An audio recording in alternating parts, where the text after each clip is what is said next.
Hi and hello, sports fans. Welcome to Shek Show. Much to get to, so let's jump right in, shall we? Free agency is in day 68 or something like that as we wait out Aaron Rodgers at the time of this recording. Maybe we'll get podcast lucky, though, and he'll announce his next pro football team, if there is a next pro football team, before we wrap up here. In the meantime, let's say hello to our fellas. First of all, there's Eddie Spaghetti behind the glass in his Staten Island production facility. He's all over the place, all over Sports America. And there he is, seated high atop show business, as he always is. Big star. Everybody really responded to his post a few days back where he broke down an especially egregious travel by Luka, his favorite NBA basketball player. I'm speaking, of course, about our pal Kevin Hench. What's the poop, fella? Oh my God! Late in that Celtics loss to the Thunder, deserved loss. Thunder were better. Jason Tatum got called for a travel that was so insane because it's every possession, and then they call the Celtics superstar for a travel, and it's like the Luka rules, the thing where he gets to stop, then take a step to shoot, but not shoot. Like that step that has to lead to a shot. It's that extra step, but you're going up. He goes, nope, I'm going to keep pump faking. It's insane. Fair's fair. Like he's a Euro, and it's a Euro step. But even Euro step has to lead to the shot. It's not like you have 20 seconds to shoot after your Euro step. Oh, makes me sick. Anyway, maybe we should levy a tariff on Luka, and then he won't be so quick to do it. Now, listen to me.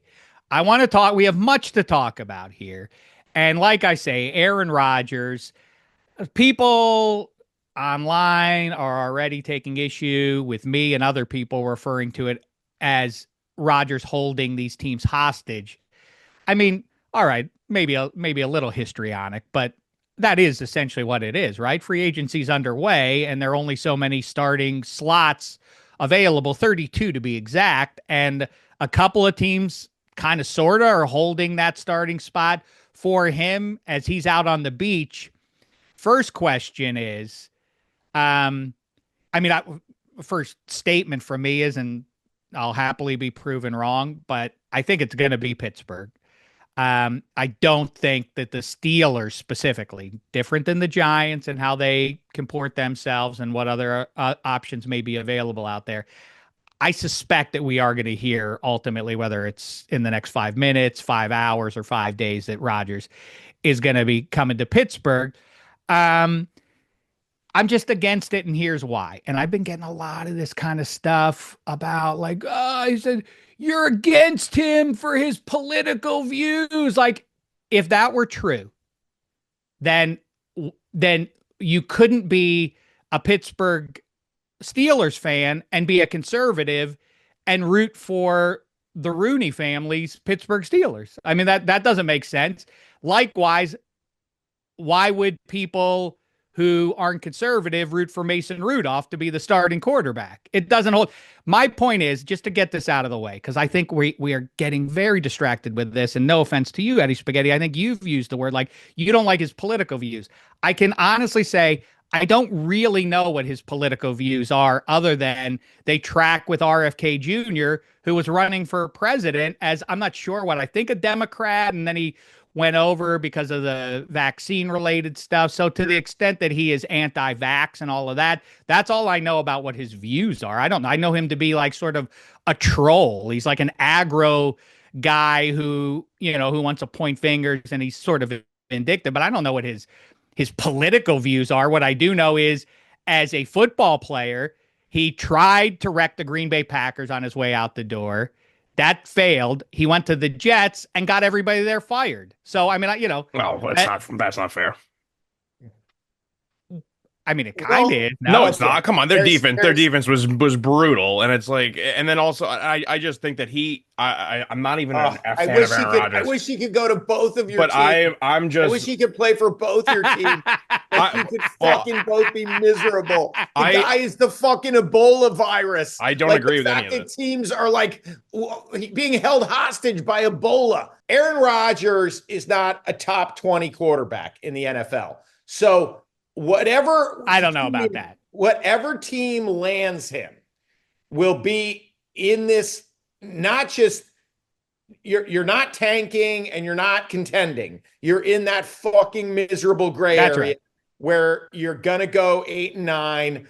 If he goes to a decent roster, and I mean, like, okay, let's say he goes to the Steelers. First of all, remember that his tantrum, his little on-field tantrum when he said Mike Williams ran the wrong route. But the throw was so shitty. The throw, like, are you saying he was supposed to run a go route? If he ran the wrong route, then your throw was 25 yards underthrown, but you're just doing that shitty leader thing of blaming the teammate instead of just saying, I got to be passive aggressively saying, like, big fan of Mike, real big talent. Like, well, then why'd you say what you said there, champ?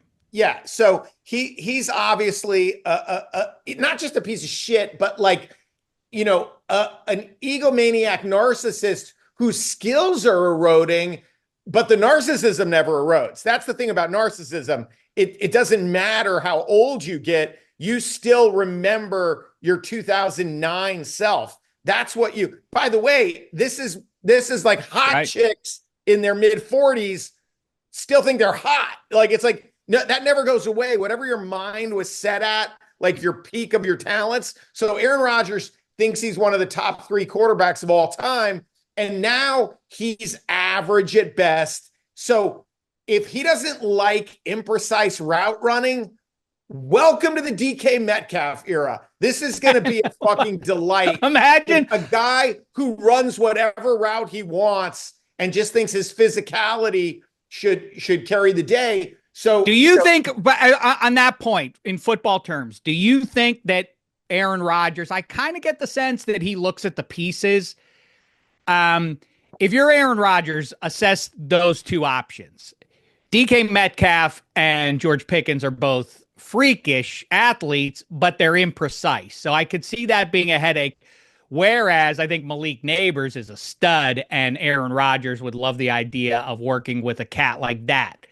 Then I think about coaching the two coaching staffs. Also, is Aaron Rodgers legitimately, because that has been a part of his experience with the Packers and then the Jets, was, well, you got to bring my caddy, Nathaniel Hackett. Like, he's got to be high up in the offensive scheme. And I mean, I don't think Arthur Smith is down for that. Like, that's the point where the difference, I hope at least, with the Steelers and a needier team like the Jets is that they're like, all right, we're going to deal with some of your bullshit, but not all of it. We're not going to just indulge everything. Like, is Alan Lazard next for the Steelers? Like, is that going to be part of the deal? That's a question. And then if you're Rodgers, if the goal is, it's delusional in either way, I'm with you. A Super Bowl is not in the offing in either direction, but which team can he succeed with more in the standings, as much as that would matter? What do you? I defer to you, Hench. Steelers in the AFC North with Joe Burrow and Lamar Jackson and all of that, and Patrick Mahomes and the rest, and then Josh Allen. Or the NFC East ain't jive either. You got Jaden Daniels and the defending champs, and Dak Prescott and Micah Parsons and all the rest of it. I mean, I think third place is the ceiling in both of those divisions. So then you ask yourself, what are you doing now? The Giants. I think second place, or even, I know it's crazy as much as I'm saying, the Steelers could win the division with Aaron Rodgers. Agreed. I just don't think they have a Super Bowl run in them with Aaron Rodgers. And so then and here's the thing, and I'm sorry I interrupted you, Hench, but I have to get this out. My thing is, when people are like, you don't like him because of his politicals. Listen, it's much more childish than all of that. I mean, if it was like I have to agree with everybody's political views in order for me to root for them, like I don't know what sports I'd be watching at this point. So that's abject silliness. Um, Maybe it's Pollyanna. I don't know if that's the word, but this thing I put on social media that comparing Aaron Rodgers draped in his cape out on the beach to Bane holding the city of Pittsburgh hostage. Both of them self-righteous darkness enthusiasts holding the city of Pittsburgh hostage. Um,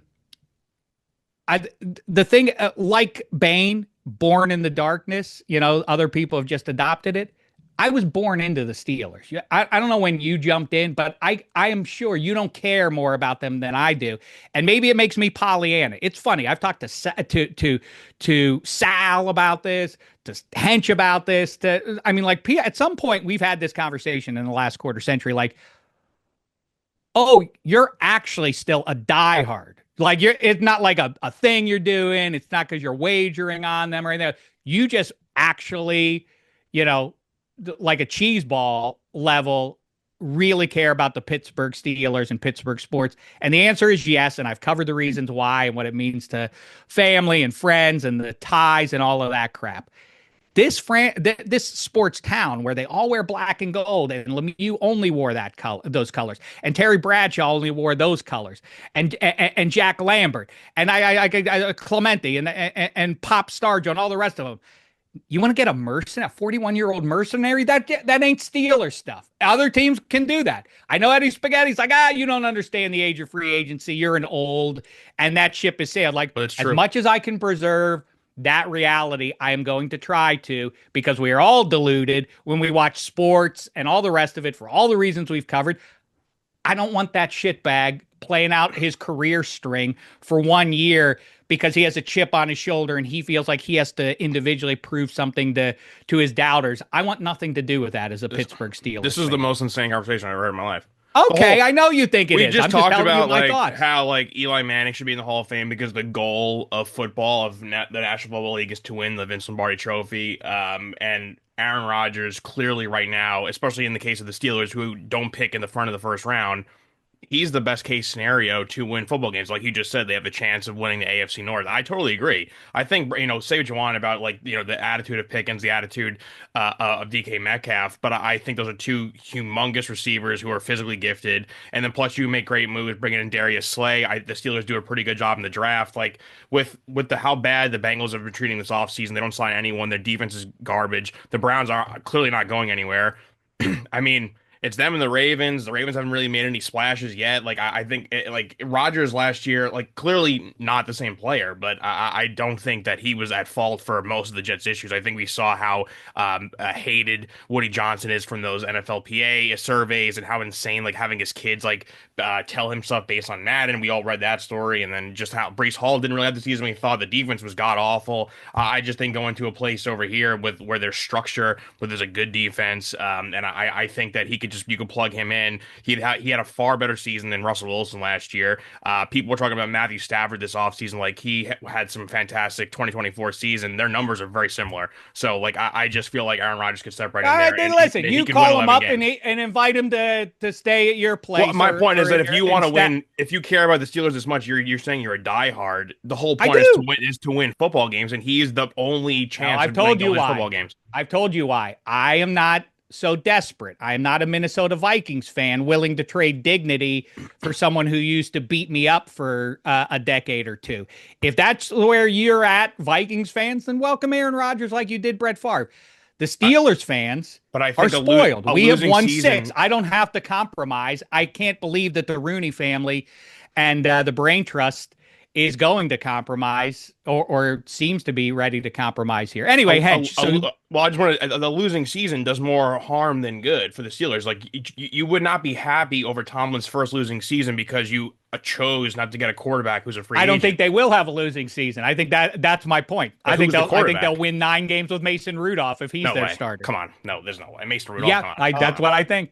That's insane. First of all, it's very exciting news that I must have missed during all the free agent signings. The Steelers got a good defense in the offseason because that defense was fucking terrible in that losing streak, they were just getting rolled week after week after week.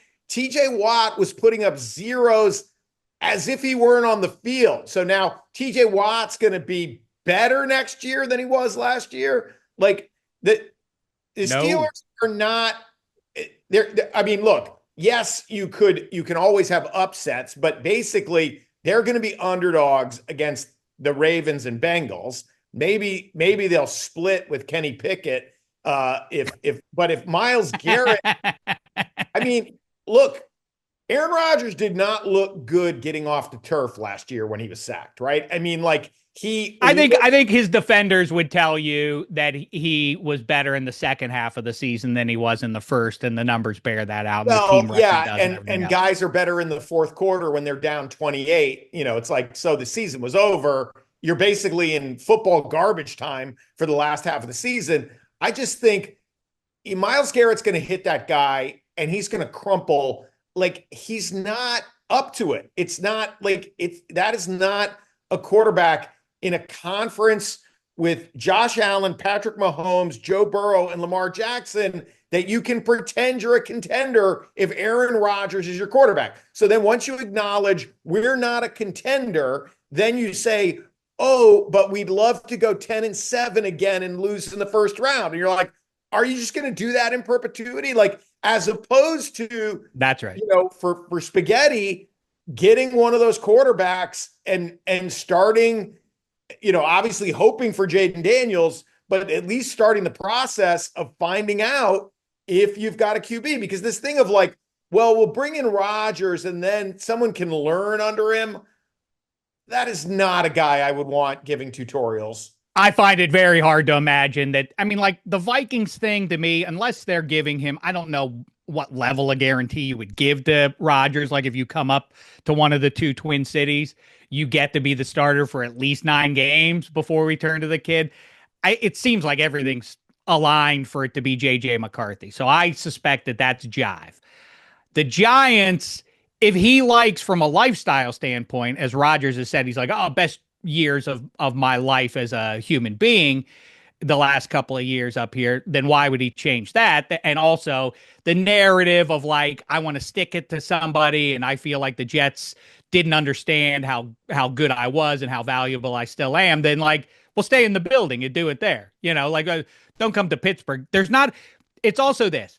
Tony Romo, I remember after the back injury, and then he was coming, like, they're going to stick with Dak. And so Romo, if he wants to play, he has to go somewhere else. And there was some noise about him going to the Browns.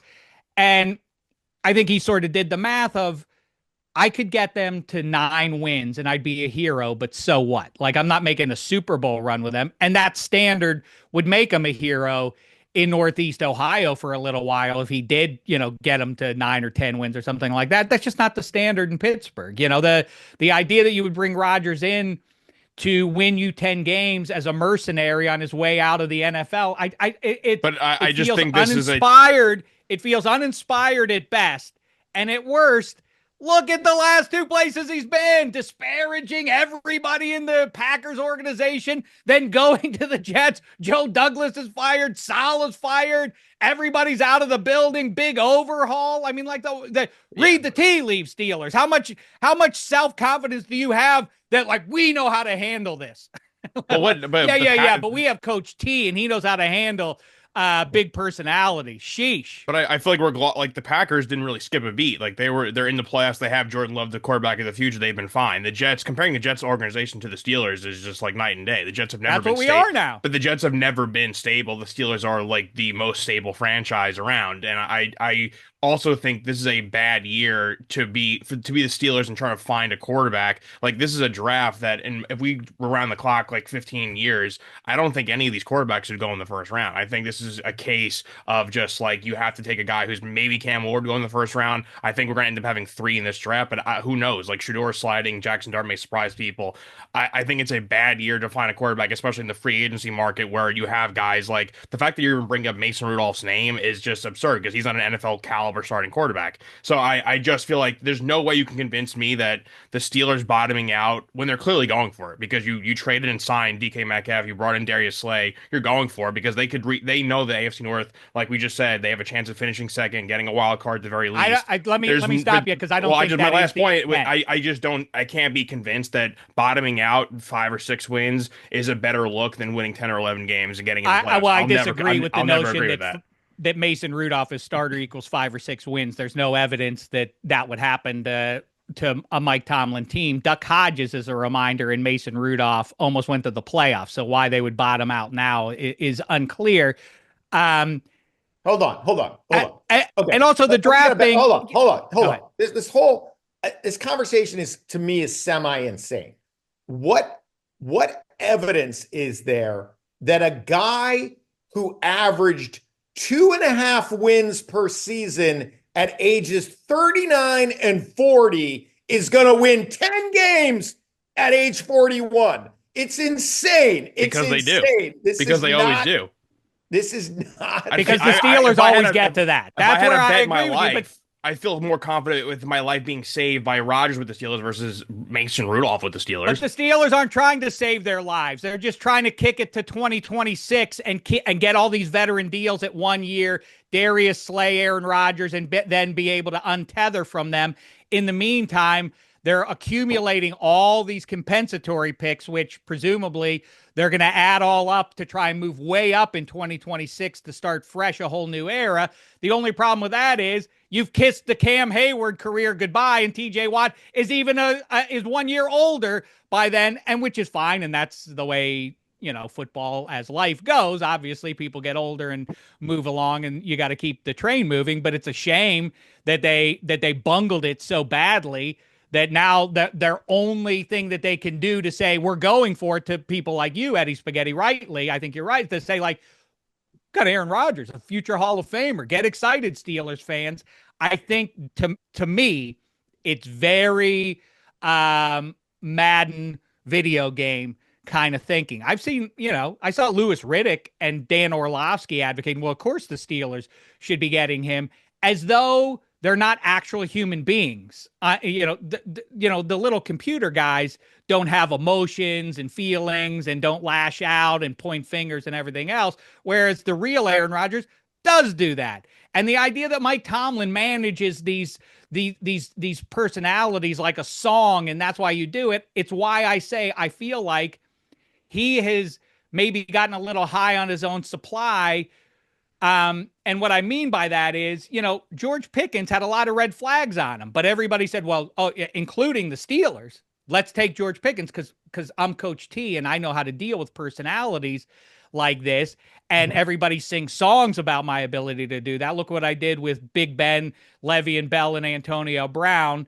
Look what I did with them. I lost to the Jags in Heinz Field. And then after 2 of those 3 guys left, I lost to the Browns in Heinz Field in playoff games. That's what he did, managing all these personalities.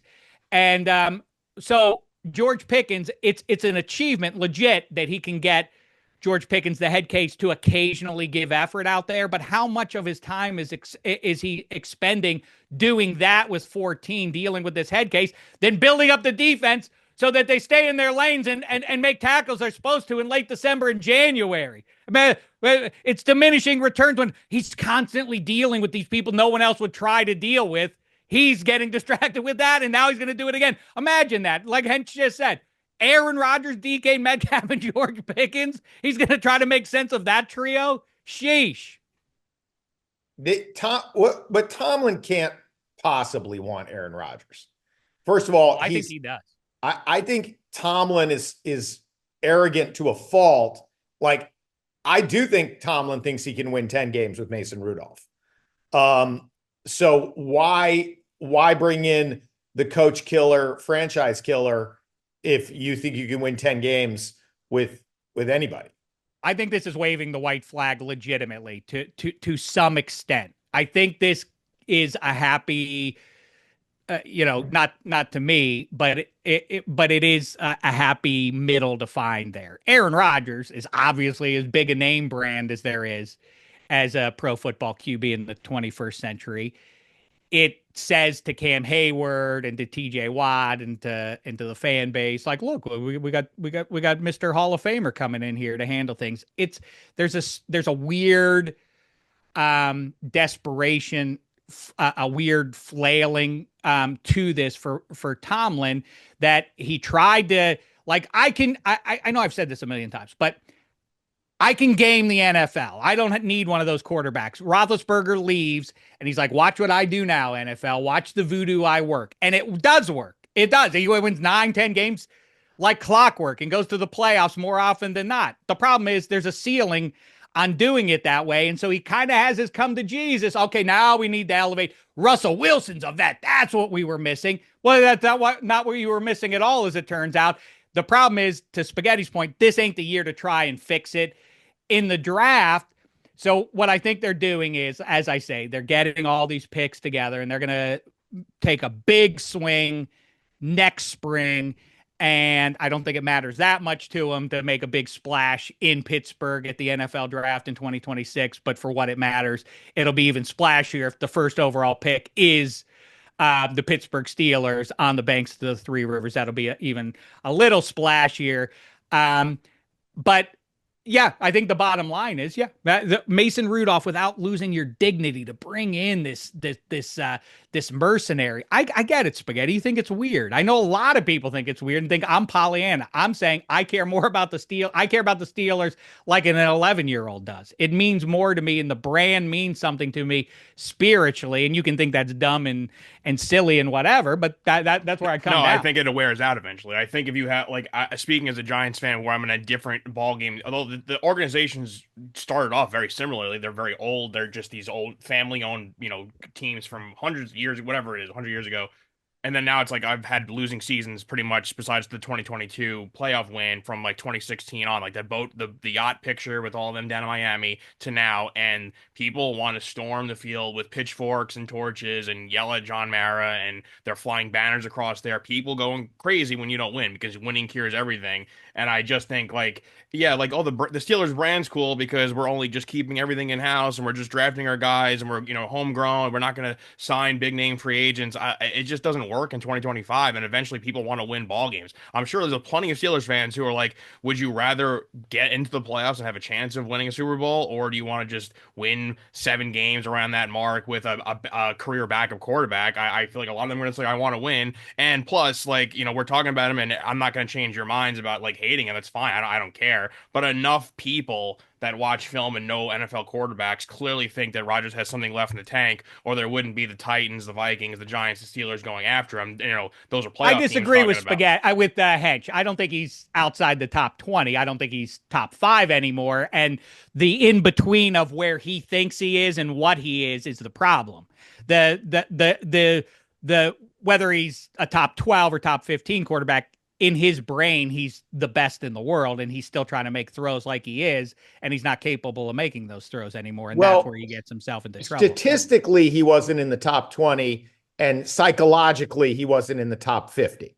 So I don't know what your measurements are, but I mean, look, if this would be like if the Celtics signed Joel Embiid. It's like whatever. His past versus his future. It's just like, there are just guys you don't want that, like we're allowed to not like certain personalities. That's, part of sports. Sure. And so obviously when Brady was winning Super Bowls after the MAGA hat in the locker, I wasn't going like, oh, it was kind of fun to win the Super Bowl, but I'm a little bummed that my QB's a MAGA. I was like, it was delightful. That's right. Problem is Aaron Rodgers ain't winning no Super Bowls.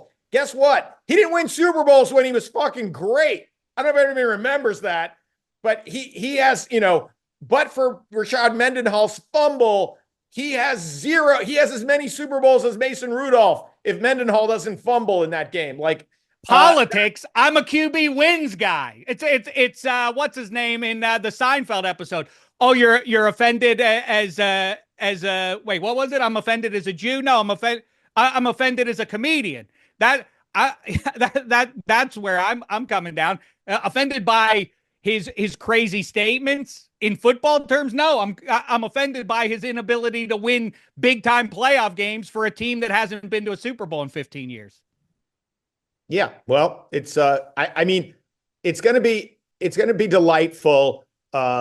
for football fans, whichever franchise he goes and ruins this year. Well, it'll be super fun. But Spaghetti, who do you want at number 3?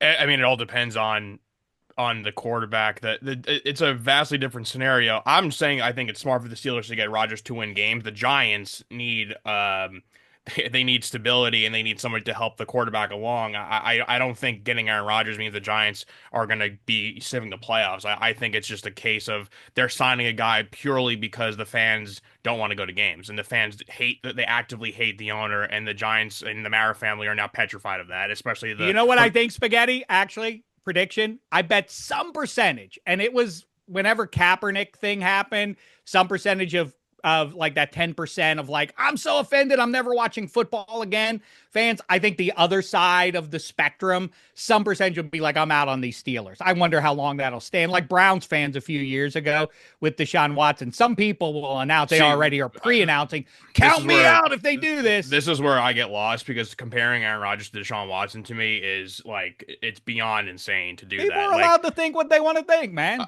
But comparing a guy that's like a serial predator to a guy that just like speaks his mind, like it's very easy to ignore Aaron Rodgers. It's very easy just to like not go online and see what he says. Like it's very easy to not watch the Pat McAfee show when he's on Tuesdays. Like I don't get why people get so bothered by him. But then like so putting in the same sentence as a guy who's like ruined women's lives to me is just, again, it's beyond insane. To round and answer the question, I think it'd be an awful move for the Giants to stockpile to give away picks to move up to number 1 for Cam Ward. I don't think Cam Ward is a dynamite changer, a game changer. I think they're trying to chase the Jaden Daniels like dragon, and I just don't think that happens once in a blue moon. And I just don't. I think they lost out, and I don't think that Cam Ward is worthy of moving up to get him when the next 2 draft classes should be pretty good. I also think that they've clearly liked Shedeur, for better or for worse, for a very long time, and Joe Shane has been there, going to Boulder to see the games, and the whole bowl game where Shedeur wore the cleats and stuff, and some comments he made too at the combine, kind of giving you a little breadcrumbs to think that he wants to go to the Giants. So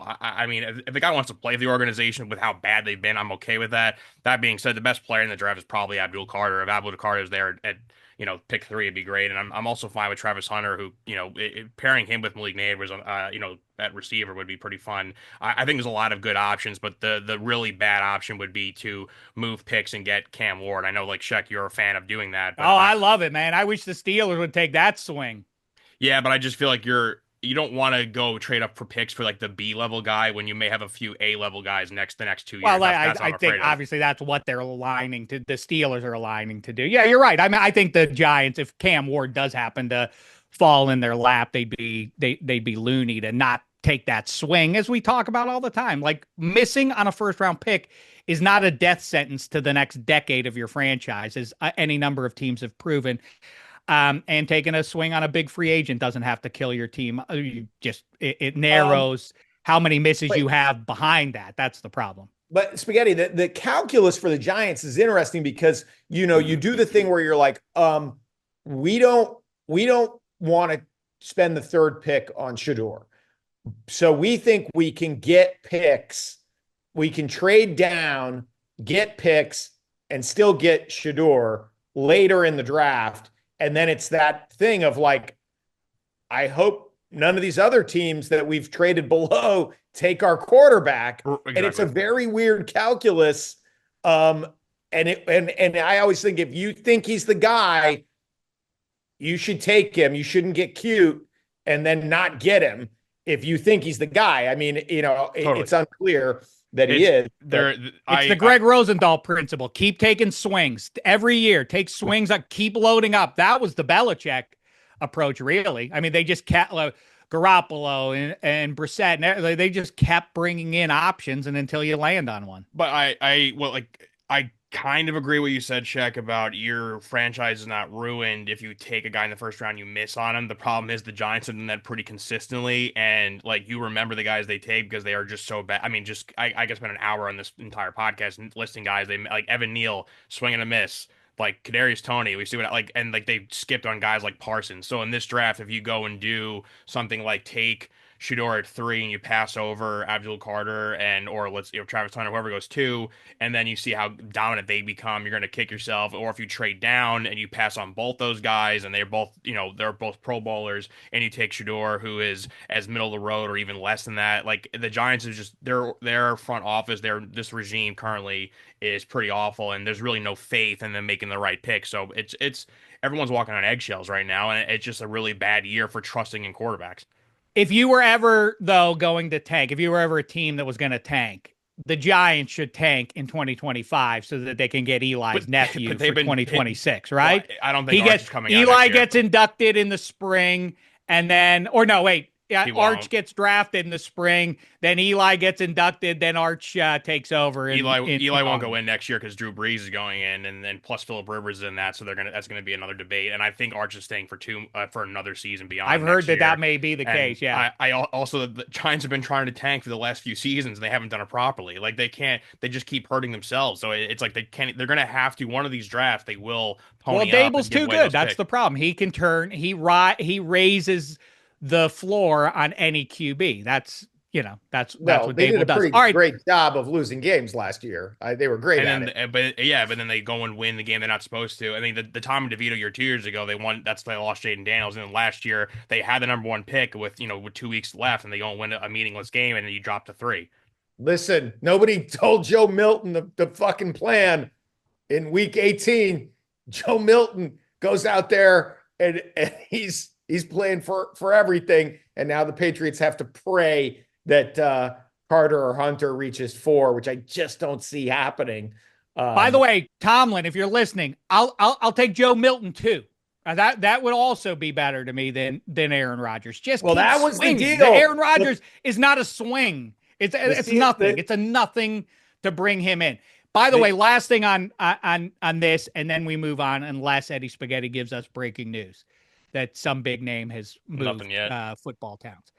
Hench, I start with you. The famous image is now of him in Malibu on the beach, like I say, and he's got earbuds in. What's he listening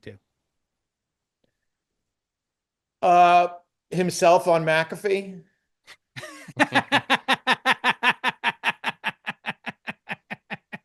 Oh, you nailed it, man. Yeah, good job. Oh, that was fun. Okay, good.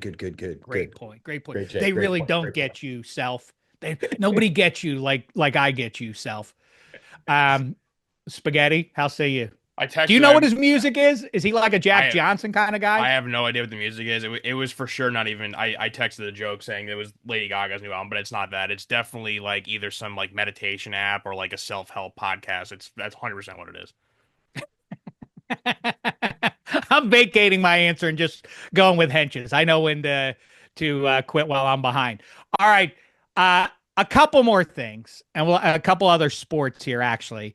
Where do you come down, Hench, on what some percentage, I guess, of broadcast booths are doing this spring training with the team formerly known as the Oakland Athletics and only calling them Oakland? I mean, we haven't talked about this enough. It was kind of like a thing, and I don't know where it got lost on the calendar, but the iconic Oakland Athletics, Reggie Jackson and the 3 straight and all of that in the early 70s, did they just bailed on Oakland and now we're just like, we're going to be cool with them playing like in this talk about purgatory. How many years are they in Sacramento? Who wanted this? It feels very ABA. Spaghetti's too young to remember the American Basketball Association. I am too. But your team would move every year. Your team would move every year. Like, it'd be like, and then if you look at ABA history, and obviously like the ABA is filled with guys like Julius Erving and David Skywalker Thompson and Artis Gilmore, all these NBA icons that started in the ABA. But like your team would be like, you'd be in one city, and then, hey, next year we're going to be the San Diego Conquistadors. And then we're going to be the Utah Stars. And now we're the Memphis Tams. Like, just because obviously the business model wasn't working. So it was like, who'll have us? And the Sacramento, very much like Aaron Rodgers. Yeah, who'll have us? The Sacramento A's feels like it doesn't feel like something that should happen in a major league. It feels like a Will Ferrell movie. about a fictional baseball league. It's very sad. But I guess it's, this is the big fear now with the Celtics are up for sale, and the big bidder is just, the latest soulless private equity group. And, we're like, they'll just dismantle their latest asset for parts. They don't care about sports. There's no sports fans. So like there aren't that many billionaires who, first of all, you don't become a billionaire by liking sports. Like, you become a billionaire by liking algorithms. Like, and so there'll be fewer and fewer billionaires who know and love sports to own your team. And there'll be more, I mean, Woody Johnson's, like, where it's like meddling billionaires who just ruin your franchise. Like, that's the future. So, I mean, if you can you guys both have family owned teams, but that's the best you're going to do. Like, the new thing is just going to be private equity, venture capital. You're just another part of a portfolio. And you talk about, there's been some talk, I don't know if you've heard that there are going to be some difficulties in our society upcoming, or we're in the midst of them now. That's sort of like the trade-off that A's management has made here. There's going to be a transition period. Okay.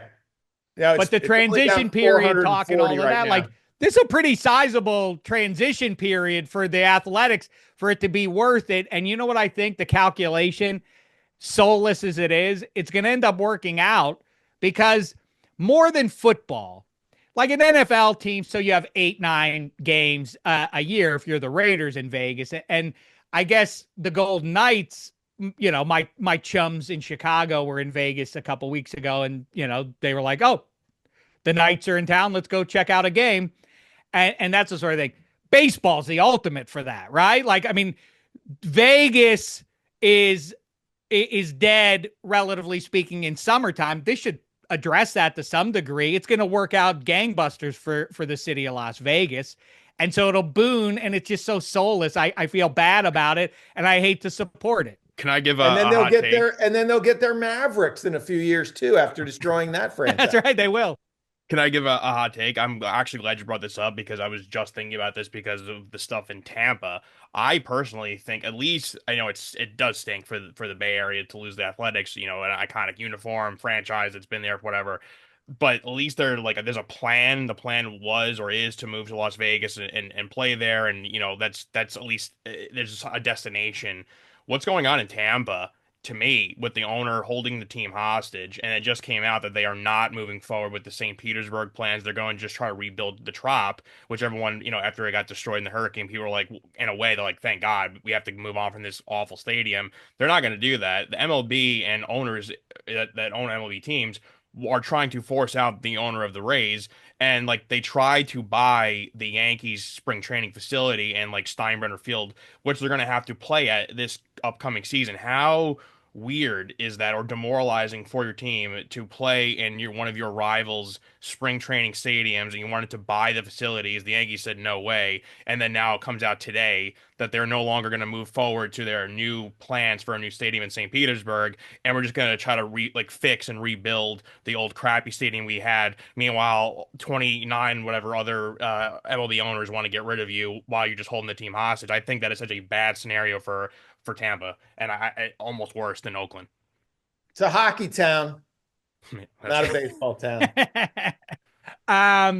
Yeah, I'm with you, Spaghetti. Yeah, it's a but where my mind goes for Tampa Bay, because I just, like I say, I count Tampa teams for half. That's really true. The Lightning, the Buccaneers, like that.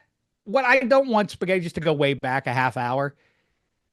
The Steelers are not the Tampa Bay Buccaneers. They're not here to be used by some mercenary to act out what he wants to accomplish. We're not some vessel for you like that. It's been a lot longer since they won a Super Bowl than the Tampa Bay Buccaneers. They're not the Buccaneers. Touche. Fair. Fair. And You're also, right. like Baker is now kind of like there. Like Baker had this like resurgence, and you kind of forget all the weirdness that Baker went through with like the Rams, the Panthers, obviously the Browns, and like he's like kind of their guy now and had a fantastic season. I do think free agency can kind of like change the identity of a player. So I disagree with your stance on that. Well, I'm just thinking, like, do you move the Rays and I mean, the Oakland Rays has a nice ring to it, doesn't it? If you like the sound of the Oakland A's, they're just adding an R there, and you're right as rain again. And in fact, they should really spiritually leave the Athletics brand in Oakland and rebrand in Vegas. That's what they should do. The other thing is, Hench, the one other thing is, Oliver Miller passed away this week. Ready? They're the Vegas Rays, RAISE. Oh, it's all coming together. Give us a call, Manfred. The Big O passed away, Hench, and I'm sure you have some thoughts. I almost did Mr. Lister and threw at the two of you, naming the starting lineups of the Bulls and Phoenix Suns from the classic 93 NBA Finals. But I think Hench, if Hench didn't win that one in a walk like Luka, then it would be an embarrassment to Hench. I'd lose to Hench, but I'd lose to Hench, but I would I would get a couple names. I wouldn't. Okay, let's see how many you can name. Individual round of Mr. Lister. Eddie Spaghetti, go. I'll start with the Suns. So I'm going to fizzle out. Was Thunder Dan Marley on the team? I mean, you're asking if Thunder Dan Marley was on the team. There we go. Michael Finley was Kid. Those are the three names that pop up. Was Chuck there yet? But I'm naming a decent amount of Suns, so it's fine. The Bulls, I mean, you're naming people who Rodman, played for Pippen, the Phoenix MJ, Suns at some point. Was Horace Grant there? This is all off the top of my head. I mean, like, it's pretty good. I was a year old and I can still remember these guys. Obviously not good. Jason Kidd was at Cal at that point. Anyway, I bring him up, Hench, because I feel like, I like my inflection points in the sports timeline. I mean, that's one of those ones in the NBA. Chaz Barkley and company. I mean, I was in Chicago. I had just moved to Chicago. And so it was electric stuff, and it was at the front end of the Jordan dynasty and all of that. But if you remember, the Suns really could have taken them down there, and what that would do to NBA history is something. Well, the crazy thing about a lot of those Jordan runs is woulda, coulda, shoulda, and then the ultimate winner always wins. It's not. You're like, Brady got to the Super Bowl and lost. Jordan never got to the finals and lost. Amazing. It's like, so, but someone else who passed away, talking about NBA history, was Junior Bridgman, who was part of the 20 cents on the dollar that the Bucks got for Kareem Abdul-Jabbar after Lou Alcindor won a championship in Milwaukee. And it's just a reminder that the Los Angeles Lakers always get a superstar in his prime for almost nothing. For virtually nothing, they get Kareem Abdul-Jabbar, Shaquille O'Neal, and Luka Doncic. And it's insane. Like this thing where, the league's in a better place when the Lakers are good. Like, that's not how sports is supposed to work. Hey, guys, the Lakers have kind of fucked things up. So let's prop them up every decade or so. Let's make sure they get the fucking superstar of the moment for 20 cents on the dollar. They never, ever have to pay market value. I was wondering if that's what you were insinuating. And I hate to indulge conspiracy theories, but you can talk me into Adam Silver being like, let's get him to LA. Oh, you're going to move Luka? All right, let's get him to the Lakers then. Well, I could see him not. The irony of that is that is true, what you say, through the decades. Obviously, check it out. And yet the same league shut down the Chris Paul deal. That it's weird that there's like, it's too much, Lakers. It's too much already. Well, you don't get him. Here's the thing, so in my business, when you are lucky enough to have a show that goes into profit, right? And that's very few shows that actually make money for the studio. Most are losers, and then you got to make all your money on your hit shows. So if a hit show goes into syndication and is making money for the studio, they don't pay you the money they owe you out of the goodness of their hearts. They make you audit them and find out how much money they're making. And it's a horrible accounting and legal process to get the money that you're owed. So the X-Files had this big case where the creators of the X-Files were owed money because the X-Files was doing very well in syndication. But what these studios and networks do is they sell the show to themselves. They don't go out on the open market. They sell to themselves at a discount rate, and then they lose in court every time because a judge will go, well, you obviously have to get market value. You have to try to get market value. You can't just give yourselves a sweetheart deal when there are other people who have ownership in this show. The fact that Adam Silver allows Nico Harrison to talk to one team, that's allowed. Like, how does he know that Nico and Pelinka don't have some side deal? Like, I just sent you $500 million in Bitcoin. Like, what? This is insane that you're allowed to not, for a guy with that much market value, to never test the market. Oh no, my friend and I made a deal. Like, that's where Silver has to step in. And I do feel that if that deal was sending Luka to the Memphis Grizzlies, fucking Adam Silver would have gotten involved. But when it's going to LA, right? That's how far I'll take the kid. I'm with you on that. Adam Silver didn't say trade Luka to the Lakers, but he didn't get in the way of it either. Right. Yeah. So absolutely disgraceful. Yet another moment where the Lakers benefit from everybody wanting them to be good and everybody wanting to live in LA. By the way, how horrible do things have to get here in LA before people stop wanting to live in LA? Spaghetti's way ahead of you, man. Yeah. I don't know if you heard the news. He crossed paths with Luka. His waterlogged corpse is over in the Sunshine State now. And what an effort, once again, from the waterlogged corpse named Shek Show. Great stuff, Eddie Spaghetti over there. Oh, no, not in Florida. He's in New York. Yeah. I just mentioned that already. Boy, I'm not going to open up the can of worms except to say, I mean, do we just for the rest of the season here just pretend hockey doesn't exist? We had our fun with the little sideshow tournament, but now it's over with. Are we done now? Like we it's best for our dignity. All I'm down to are Sidney Crosby's individual achievements and the Pittsburgh Pirates. That's how dark things have gotten for me. I'm sitting here talking about sports, and that's all I have. And then you want to talk to me about Aaron Rodgers. Blech. All right. That's enough. Kevin Hench, you're dynamite.